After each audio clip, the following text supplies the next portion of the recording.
And if you could just give us a little bit of background, so you gave us a little bit of the background of how this came about. Could you just sort of back us up to the very beginning and tell us in a nutshell how this all came about? Well, ETA arose during the period of the Franco dictatorship as an armed group for Basque independence, and it lasted longer than most of the terrorist organizations of that epoch, and after the transition to democracy.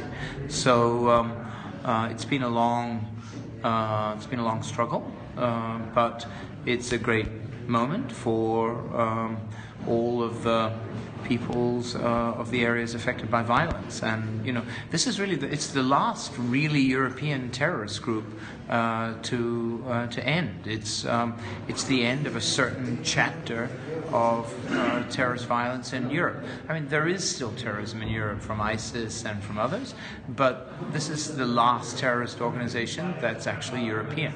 Right. And what does it say about? I mean, Spain, of course, is dealing with other contextual issues at the moment in terms of separatist movement. I mean, is there any signal that could be sent to say the Catalan people, and because of this because of this agreement?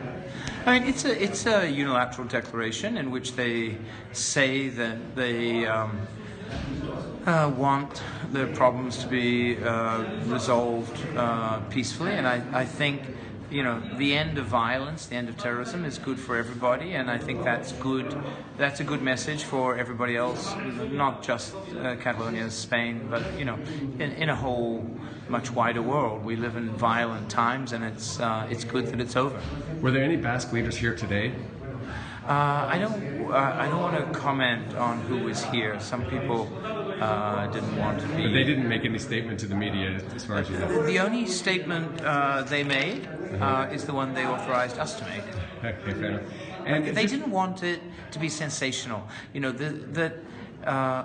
Often declarations by terrorist organizations like Osama bin Laden, I mean, they take on a sort of circus-like atmosphere, and so it was decided that we, a neutral organization, a Swiss organization, would read their statement.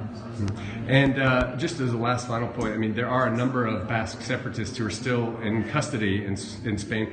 There's no conditionality for their release or early release or anything like that as part of this agreement.